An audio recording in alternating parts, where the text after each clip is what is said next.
السلام علیکم اور بایو پلس میں خوش آمدید۔ یہ ایک ایسا چینل ہے جہاں ہم سائنس، بایولوجی، انسانی دماغ اور جدید سائنسی نظریات کو آسان انداز میں سمجھتے ہیں۔ جی بالکل۔ اگر آپ سائنس کی دنیا سے باخبر رہنا چاہتے ہیں تو ہمارے چینل بایو پلس کو سبسکرائب کریں اور اس سائنسی سفر کا حصہ بنیں۔ آج کی گفتگو واقعی بہت دلچسپ ہونے والی ہے۔ بالکل صحیح کہا۔ آج ہم ایک نہایت دلچسپ سائنسی کتاب نیچر ویا نرچر کے بارے میں بات کرنے جا رہے ہیں۔ یہ وہی مشہور کتاب ہے نا جو میٹ ریڈلی نے لکھی ہے؟ جی ہاں، بالکل وہی۔ یہ کتاب اس بنیادی سوال کو سمجھنے کی کوشش کرتی ہے کہ انسان کے رویے، شخصیت اور ذہنی صلاحیتیں کہاں سے آتی ہیں۔ مطلب یہ صدیوں پرانی بحث ہے کہ کیا یہ سب کچھ ہمارے جینز یعنی فطرت سے آتا ہے یا ہمارے ماحول اور تجربات سے۔ اور مزے کی بات یہ ہے کہ اس کتاب میں مصنف یہ وضاحت کرتے ہیں کہ دراصل انسان کی شخصیت جینز اور انوائرمنٹ دونوں کے انٹریکشن سے بنتی ہے۔ یعنی یہ کوئی ایک چیز نہیں ہے بلکہ دونوں کا ملاپ ہے۔ یہ اس سیریز کا پہلا حصہ ہے اور اس حصے میں ہم ان دو چیپٹرز کو سمجھیں گے۔ Chapter 1 The Paragon of Animals اور chapter 2 A Plethora of Instincts۔ تو اس گہرے مطالعے کا باقاعدہ آغاز ہم ایک بہت ہی حیران کن سائنسی دریافت سے کرتے ہیں جس نے حقیقت میں سب کو چونکا دیا تھا۔ آپ انسانی جینوم پروجیکٹ کی بات کر رہے ہیں؟ جی بالکل۔ جب یہ پروجیکٹ مکمل ہوا نا تو دنیا بھر کے سائنسدان سمجھے تھے کہ انسان اتنی پیچیدہ مخلوق ہے تو یقیناً ہمارے اندر لاکھوں جینز ہوں گے۔ ظاہر ہے ہمارا دماغ، ہماری سوچ۔ بالکل، لیکن جب گنتی مکمل ہوئی تو پتا چلا کہ انسانی جینوم میں بمشکل 30,000 کے قریب جینز ہوتے ہیں۔ صرف 30,000؟ یہ تو بہت ہی کم تعداد ہے۔ وہی تو، کچھ پودوں اور چھوٹے کیڑوں میں اس سے زیادہ جینز پائے جاتے ہیں۔ تو سوال یہ پیدا ہوا کہ اگر ہمارے پاس اتنے کم جینز ہیں تو ہم اتنے پیچیدہ کیسے ہیں؟ اور یہیں سے اس کتاب کا سب سے اہم نقطہ سامنے آتا ہے کہ جینز کوئی بیڑیاں نہیں ہے جو ہمیں محدود کر دیں۔ یعنی وہ ہمیں کنٹرول نہیں کرتے؟ مکمل طور پر نہیں کرتے۔ جینز تو ماحول کے ساتھ مل کر ہماری شخصیت کی تعمیر کے لیے نئے راستے کھولتے ہیں۔ وہ ایک خاکہ ضرور دیتے ہیں لیکن اس خاکے میں رنگ ہمارا ماحول بھرتا ہے۔ یہ واقعی سوچنے پر مجبور کر دیتا ہے کہ ہم کتنے لچکدار ہیں۔ اور اگر ہم پہلے باب کی طرف آئیں جسے واضح طور پر chapter 1 The Paragon of Animals کا نام دیا گیا ہے، اس میں مشہور ڈرامہ کنگ لیئر کا ایک بڑا دلچسپ حوالہ موجود ہے۔ ہاں، شیکسپیئر کا وہ ڈرامہ جہاں انسان کی خام فطرت کو نا ایک طرح سے جانوروں سے تشبیہ دی گئی ہے۔ مطلب یہ سوال اٹھایا گیا ہے کہ اگر انسان سے اس کی تہذیب چھین لی جائے تو وہ کیا بچتا ہے؟ جب ہم انسان اور جانوروں کے درمیان مماثلت دیکھتے ہیں نا تو یہ حیران کن حد تک گہری نظر آتی ہے۔ اور اسی مماثلت کو سب سے گہرائی میں چارلز ڈارون نے محسوس کیا تھا۔ اس باب میں ڈارون کے مشاہدات پر بڑی تفصیل سے روشنی ڈالی گئی ہے۔ جب ڈارون کا سفر ٹیرا ڈیل فویگو کی طرف ہوا تھا نا، وہ جو انتہائی سرد اور سخت حالات والا علاقہ ہے۔ جی بالکل، وہاں انہوں نے قدیم انسانوں کو دیکھا۔ وہ لوگ بغیر کسی خاص لباس یا اوزار کے جنگلی حالاتوں میں رہ رہے تھے۔ ڈارون کے لیے یہ مشاہدہ ایک بہت بڑا جھٹکا تھا۔ انہوں نے ایسا کیا محسوس کیا وہاں؟ انہوں نے دیکھا کہ ان قدیم انسانوں کے رویوں، ان کے جذبات اور جنگلی جانوروں کے رویوں میں حیران کن مماثلت ہے۔ ڈارون اس نتیجے پر پہنچے کہ انسانوں اور ہمارے قریبی جانوروں کی سوچ کے درمیان ایک واضح تسلسل ہے جسے وہ کنٹینیوٹی کہتے تھے۔ کوئی اچانک کھینچی ہوئی لکیر نہیں ہے۔ لیکن تاریخ بتاتی ہے کہ اس وقت کے لوگوں نے اور خود سائنسدانوں نے اس بات کو اتنی آسانی سے تسلیم نہیں کیا تھا۔ یہاں پر وہ الفریڈ رسل والیس کی بحث بھی تو سامنے آتی ہے نا؟ بالکل صحیح یاد دلایا آپ نے۔ والیس نے ڈارون کی سخت مخالفت کی تھی۔ والیس نے نظریہ یہ تھا کہ ارتقائی عمل صرف اتنی ہی چیزیں بناتا ہے جتنی زندہ رہنے کے لیے ضروری ہوں۔ مطلب ضرورت سے زیادہ کچھ نہیں بنتا۔ جی، اور والیس کی دلیل یہ تھی کہ انسانی دماغ اس قدر پیچیدہ ہے، اس میں اتنی زیادہ صلاحیتیں ہیں کہ اسے محض جنگل میں بقا کے ارتقائی عمل سے نہیں سمجھا جا سکتا۔ تو اس وقت جانوروں اور انسانوں کو الگ کیسے سمجھا جاتا تھا؟ اس وقت ایک فلسفہ عام تھا کہ جانور محض مشینوں کی طرح ہیں جو صرف جبلت پر چلتے ہیں، اور صرف انسان کے پاس شعور اور عقل ہے۔ لیکن پھر جین گوڈال کی تحقیق نے یہ سارا پرانا نظریہ توڑ دیا۔ بالکل، اور یہ سائنس کی تاریخ کا ایک بہت بڑا موڑ تھا۔ جین گوڈال نے گامبے نیشنل پارک میں چمپینزی پر اپنی مشہور زمانہ تحقیق کی، اور انہوں نے جو دیکھا وہ حیران کن تھا۔ انہوں نے چمپانزیوں کو اوزار بناتے ہوئے دیکھا تھا نا؟ جی، وہ درخت کی ٹہنیاں توڑ کر ان سے دیمک نکالتے تھے۔ اس سے پہلے سمجھا جاتا تھا کہ اوزار بنانا صرف انسانوں کا کام ہے، لیکن بات صرف اوزار تک محدود نہیں تھی۔ گوڈاؤل کی تحقیق نے ثابت کیا کہ چمپینزی میں انسانوں کی طرح جذبات ہوتے ہیں، ان میں تنازعات ہوتے ہیں، اور وہ باقاعدہ پیچیدہ سماجی رویے دکھاتے ہیں، یہاں تک کہ وہ آپس میں جنگیں بھی کرتے ہیں۔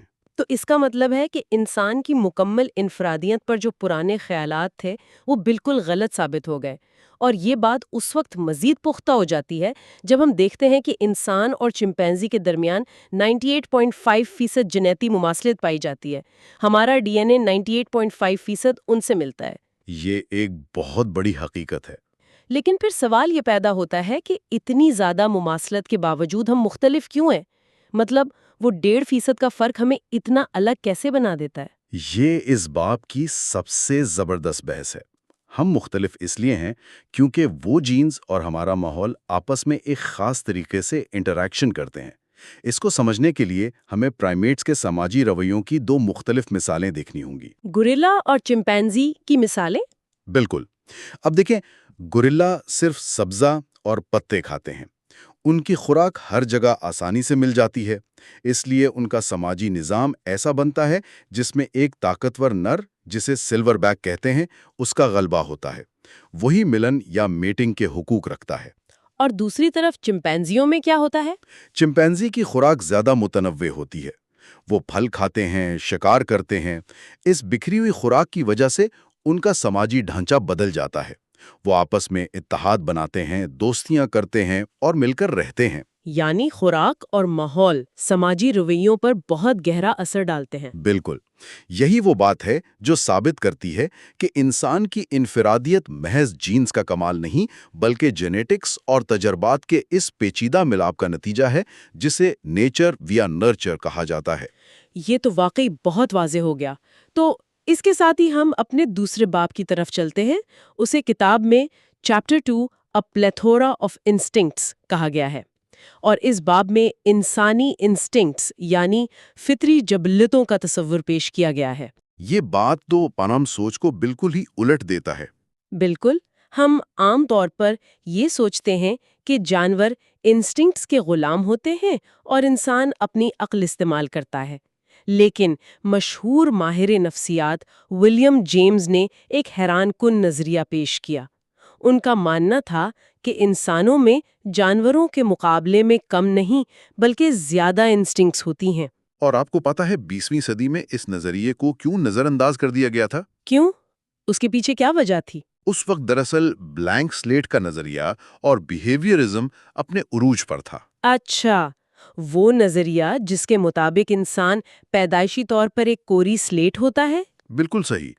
اس وقت کے ماہرین کا ماننا تھا کہ بچہ جب پیدا ہوتا ہے تو اس کے دماغ میں کوئی خصلت یا رویہ نہیں ہوتا۔ ہر رویہ صرف اور صرف ماحول سے سیکھا جاتا ہے۔ اسی وجہ سے ولیم جیمز کے نظریے کو دبا دیا گیا کہ انسانوں میں پہلے سے پیدائشی انسٹنکٹس موجود ہوتی ہیں۔ لیکن ولیم جیمز کی مثالیں تو بہت عام فہم ہیں۔ جیسے انہوں نے مسکرانے اور رونے کی مثال دی۔ ایک بچے کو رونا یا مسکرانا کوئی سکھاتا تھوڑی ہے، یہ تو فطری ہے۔ ہاں، وہ کسی اسکول میں نہیں سیکھتا یہ سب۔ اور ایک اور بڑی دلچسپ مثال انہوں نے چھوٹے لڑکوں میں چیزیں جمع کرنے کی فطری عادت کی دی، جسے ایکوزیٹیونیس کہتے ہیں۔ وہ بلا وجہ کھلونے یا پتھر جمع کرتے ہیں، یہ ان کی جبلت ہے۔ لیکن ولیم جیمز نے ایک اور بڑی اہم بات کہی کہ انسٹنکٹ اور ریزن کا تعلق کیا ہے۔ اور وہ بات کیا تھی؟ انہوں نے واضح کیا کہ عقل یا ریزن اکیلے کسی جبلت کو ختم نہیں کر سکتی۔ ایک جبلت کو صرف دوسری جبلت ہی بے اثر کر سکتی ہے۔ عقل کا کام صرف توازن بنانا ہے۔ یہ بہت زبردست نکتہ ہے۔ اور پھر اسی چیز کو جدید دور میں ایوولوشنری سائیکالوجی نے ثابت کیا۔ ارتقائی نفسیات ہمیں بتاتی ہے کہ ہمارے آج کے رویے دراصل ہمارے آباء و اجداد کے مسائل کا حل ہیں۔ اس کی کوئی خاص مثال کتاب میں دی گئی ہے؟ جی، اس میں انسانی رشتوں اور محبت کے حیاتیاتی پہلو پر بڑی تفصیل سے بات کی گئی ہے۔ پریری وولز نامی چوہوں کی مثال بہت مشہور ہے۔ یہ چوہے انسانوں کی طرح مضبوط جوڑے بناتے ہیں۔ کیا ان کے دماغ میں کوئی خاص کیمیکل ہوتا ہے؟ بالکل، سائنسدانوں نے دیکھا کہ ان میں آکسیٹوسن اور ویسوپریسن جیسے ہارمونز بہت فعال ہوتے ہیں، اور یہی ہارمونز انسانوں میں بھی محبت اور اٹیچمنٹ کی بنیادی حیاتیاتی وجہ ثابت ہوتے ہیں۔ یعنی محبت اور لگاؤ جیسے گہرے جذبات کے پیچھے بھی حیاتیات اور ہارمونز کا کردار ہے۔ اور اگر ہم ارتقائی پس منظر کی بات کر ہی رہے ہیں تو مرد اور عورت کے رویوں میں جو فرق ہے اسے بھی بڑا واضح کیا گیا ہے۔ ریسرچ کے مطابق عورتیں عام طور پر زندگی کے ساتھی میں وسائل اور استحکام یعنی سوشل سٹیبلٹی کو ترجیح دیتی ہیں، اور دوسری طرف مرد جسمانی کشش کو زیادہ اہمیت دیتے ہیں۔ بالکل، لیکن یہاں سننے والوں کے لیے یہ واضح کرنا ضروری ہے کہ یہ صرف ہماری ارتقائی تاریخ کا حصہ ہے۔ اس کا مطلب یہ نہیں ہے کہ آج کے دور میں یہ کوئی اخلاقی قانون ہے یا اسے ایسا ہی ہونا چاہیے۔ یہ صرف ایک رجحان ہے جو ارتقاء کے دوران بنا۔ تو اگر ہم اس باب کو سمیٹیں تو یہ سمجھ آتا ہے کہ یہ تمام فطری جبلتیں یا انسٹنکٹس پتھر پر لکیر نہیں ہیں، بلکہ یہ ماحول کے ساتھ مل کر کام کرتی ہیں۔ جی، یہ انسٹنکٹ اور انوائرمنٹ کا انٹریکشن ہے، اور اسی مسلسل ملاپ سے ہماری شخصیت مکمل ہوتی ہے۔ بالکل۔ آج کے اس حصے میں ہم نے دیکھا کہ انسان کے رویے صرف ماحول سے نہیں بلکہ فطری انسٹنکٹ سے بھی متاثر ہوتے ہیں، اور ان دونوں کا ساتھ چلنا ہی ہمیں انسان بناتا ہے۔ اگلے حصے میں ہم مزید دلچسپ موضوعات پر بات کریں گے جن میں شامل ہیں چیپٹر 3 A Convenient Jingle اور chapter 4 The Madness of Cause، جہاں ہم نیچر ورسز نرچر کی تاریخی بحث اور ذہنی بیماریوں کے اسباب کو سمجھیں گے۔ لیکن اس سے پہلے کہ ہم یہ نشست ختم کریں میں ایک آخری سوچ چھوڑ کر جانا چاہتا ہوں۔ جی ضرور، اگر ہمارے تمام رویے، ہماری پسند ناپسند اور ہمارے سماجی رشتے ہمارے جینز اور ماحول کے اس پیچیدہ تعامل سے پہلے ہی طے پاتے ہیں تو ہماری روزمرہ کی زندگی میں ہماری اپنی آزاد مرضی، جسے ہم فری ول کہتے ہیں، اس کی کیا حیثیت رہ جاتی ہے؟ کیا ہم واقعی اپنے تمام فیصلے خود کرتے ہیں یا یہ صرف ہماری حیاتیات اور حالات کا نتیجہ ہے؟ یہ واقعی ایک بہت گہرا اور حیران کن سوال ہے جو انسان کو اپنے وجود کے بارے میں دوبارہ سوچنے پر مجبور کر دیتا ہے۔ یہ سیریز کا دوسرا حصہ ہے۔ آج ہم ان چیپٹرز کو سمجھیں گے، چیپٹر 3 A Convenient Jingle اور chapter 4 The Madness of Cause۔ جی، اور پچھلے حصے کے بعد یہ موضوعات اور بھی زیادہ دلچسپ ہونے والے ہیں۔ بالکل، تو آج کے اس گہرے مطالعے کا مقصد میٹ رڈلی کی کتاب نیچر وائر نرچر کے ان دو ابواب کی مدد سے یہ کھوج لگانا ہے کہ انسان کی شخصیت، ذہانت اور ذہنی صحت کے پیچھے آخر کس کا ہاتھ ہے؟ مطلب کیا یہ ہماری جینز یعنی وراثت کا کمال ہے یا ہمارے ماحول کا؟ دیکھیں، یہ کوئی سادہ سی بحث نہیں ہے۔ دراصل یہ سائنس کی دنیا کی سب سے پرانی اور پیچیدہ ترین بحثوں میں سے ایک ہے۔ ہم آج ان تمام ذرائع کا بالکل غیر جانبدارانہ جائزہ لیں گے تاکہ حقائق کو ان کی اصل شکل میں سمجھا جا سکے، کیونکہ تاریخ میں لوگوں نے اکثر اس بحث میں انتہا پسندی کا مظاہرہ کیا ہے۔ بالکل صحیح کہا آپ نے۔ تو اگر ہم چیپٹر 3 کی طرف چلیں جس کا نام A Convenient Jingle ہے، تو اس نیچر ورسز نرچر ڈیبیٹ کی تاریخ ہمیں 1860 کی دہائی تک لے جاتی ہے۔ جی، 1860 کی دہائی جب فرانسس گالٹن نے اپنا کام شروع کیا۔ ہاں، فرانسس گالٹن یہ وہی ہیں جنہوں نے پہلی بار نیچر اینڈ نرچر کی اصطلاح متعارف کرائی تھی، اور حیرانی کی بات یہ ہے کہ اس بحث نے اس وقت اتنی ہی بڑی اور متنازع شکل اختیار کر لی تھی جتنی تاریخی طور پر دریائے نیل کے منبع یعنی اس کی شروعات تلاش کرنے پر ہوئی تھی۔ بالکل، اور گالٹن کے نظریات اپنے دور کے لحاظ سے کافی تہلکہ خیز تھے۔ ان کا پختہ یقین تھا کہ جو انٹیلیجنس یا ذہانت ہے وہ مکمل طور پر موروثی ہوتی ہے، یعنی ہیریڈیٹی پر مبنی ہے۔ تو اس کا مطلب ہے کہ ان کے نزدیک ماحول کا کوئی عمل دخل نہیں تھا۔ جی، انہوں نے یہی دلیل دی۔ انہوں نے برطانوی معاشرے کے ججوں، سیاستدانوں اور نمایاں شخصیات کا مطالعہ کیا اور کہا کہ مشہور اور نمایاں شخصیات کے خاندان میں اور بھی بہت سے ممتاز اور ذہین لوگ پائے جاتے ہیں۔ مطلب ان کے نزدیک قابلیت صرف اور صرف جینز کے ذریعے اگلی نسل میں منتقل ہو رہی تھی۔ یہ دعویٰ تو بہت بڑا ہے۔ تو اس کو ثابت کرنے کے لیے انہوں نے کیا کیا؟ میرا مطلب ہے کوئی سائنٹیفک طریقہ تو اپنایا ہوگا۔ بالکل اپنایا، اور وہ طریقہ تھا ٹوین سٹڈیز، یعنی جڑواں بچوں پر تجربات۔ یہیں سے جڑواں بچوں کی تحقیق کا باقاعدہ آغاز ہوا۔ آہا، ٹوین سٹڈیز، یہ واقعی نفسیات کا ایک بہت ہی دلچسپ حصہ ہے۔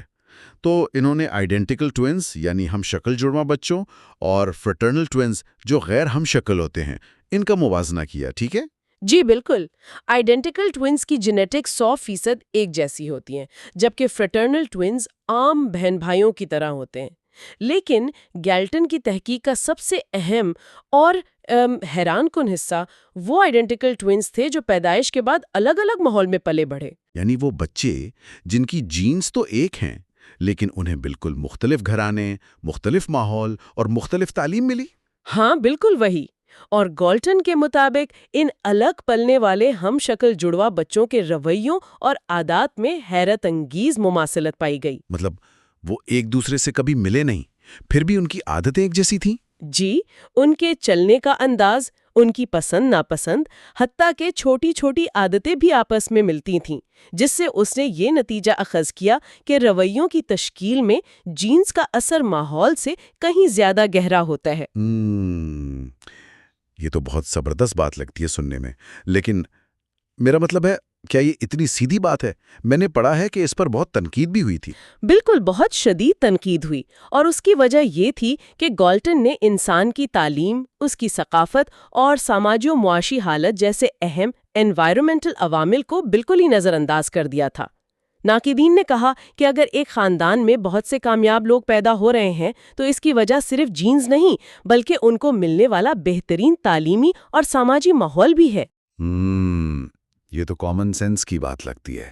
اگر ایک غریب بچے کو وہی مواقع ملیں جو ایک امیر اور پڑھے لکھے خاندان کے بچے کو ملتے ہیں تو شاید نتائج مختلف ہوں۔ 100% درست۔ اور پھر 20ویں صدی کے اواخر میں ان ٹوین سٹڈیز کو کافی شک کی نگاہ سے بھی دیکھا گیا، کیونکہ تاریخ میں جڑواں بچوں پر تحقیق کے نام پر کچھ غلط اور ظالمانہ طریقے بھی استعمال کیے گئے۔ ہم ان کی تفصیل میں تو نہیں جائیں گے، لیکن ان طریقوں نے سائنس کے نام پر بہت سے اخلاقی سوالات کھڑے کر دیے۔ جی، اور بحیثیت مبصر ہمارا کام صرف حقائق سامنے لانا ہے، کسی کی سائیڈ لینا نہیں۔ تو اس بحث میں جب آگے چل کر انوائرمنٹ کا کردار سامنے آیا تو ایک بہت ہی دلچسپ تصور ابھرا جسے فلن ایفیکٹ کہتے ہیں۔ ہاں، فلن ایفیکٹ، یہ اس بحث کا ایک بہت بڑا ٹرننگ پوائنٹ ہے۔ اگر میں اسے آسان الفاظ میں بیان کروں تو فلن ایفیکٹ ہمیں بتاتا ہے کہ وقت کے ساتھ ساتھ پچھلی ایک صدی کے دوران دنیا بھر میں اوسط آئی کیو میں مسلسل اضافہ ہوا ہے۔ بالکل، اور یہ اضافہ یہ ثابت کرتا ہے کہ جینز اکیلے سب کچھ نہیں کر سکتی، کیونکہ انسانی جینز ایک یا دو نسلوں میں اتنی تیزی سے تبدیل نہیں ہو سکتی کہ پوری دنیا کا آئی کیو بڑھ جائے۔ تو پھر یہ آئی کیو بڑھا کیسے؟ ظاہر ہے بہتر ماحول اور تعلیم ملنے سے۔ جی، بہتر غذائیت، بہتر تعلیم اور ایک متحرک ماحول۔ اس سے یہ ثابت ہوا کہ جیسے جیسے معاشرے میں ماحولیاتی فرق کم ہوتا ہے، یعنی جب سب کو اچھی سہولیات ملنے لگتی ہیں، تب جینیاتی فرق زیادہ واضح ہونے لگتا ہے۔ واہ، یہ ایک بہت ہی گہرا نکتہ ہے۔ مطلب جب ماحول سب کے لیے سازگار ہو جائے تب جا کر وراثت اپنا اصل رنگ دکھاتی ہے، اور یہی وہ تصور ہے جو بتاتا ہے کہ یہ نیچر اور نرچر کا مقابلہ نہیں ہے، بلکہ نیچر کام ہی نرچر کے ذریعے کرتی ہے۔ بالکل صحیح سمجھے آپ۔ اچھا، یہ تو ہم نے عام انسانی رویوں اور ذہانت کی بات کی، لیکن جب ہم chapter 4 the madness of cause کی طرف آتے ہیں تو یہ بحث ایک بہت ہی سنجیدہ رخ اختیار کر لیتی ہے۔ جی، سائیکیٹری کی تاریخ اور ذہنی بیماریوں کے اسباب کا مطالعہ۔ سائیکیٹری کی تاریخ کا رخ کرتے ہوئے تو مجھے شدید حیرت ہوتی ہے کہ کیسے ماضی میں ذہنی بیماریوں کی وجوہات کو سمجھنے میں اتنی بڑی بڑی غلطیاں کی گئیں۔ وہ غلطیاں واقعی بہت سنگین تھیں، لیکن ہمیں یہاں ایم ایل کریپلن کے اہم کام کا حوالہ ضرور دینا چاہیے، جنہوں نے علامات اور نتائج کی بنیاد پر ذہنی بیماریوں کی درجہ بندی یعنی کیٹیگرائزیشن شروع کی، جس کی وجہ سے حیاتیاتی وجوہات کو سمجھنے کی راہ ہموار ہوئی۔ ٹھیک؟ جی، اس سے پہلے ذہنی امراض کو سائنسی بنیادوں پر نہیں سمجھا جاتا تھا۔ کریپلن نے پہلی بار کہا کہ ان بیماریوں کی کوئی حیاتیاتی یعنی بایولوجیکل وجہ ہو سکتی ہے۔ لیکن پھر ایک تاریخ دور بھی آیا جب ان حیاتیاتی وجوہات کو بالکل ہی مسترد کر دیا گیا۔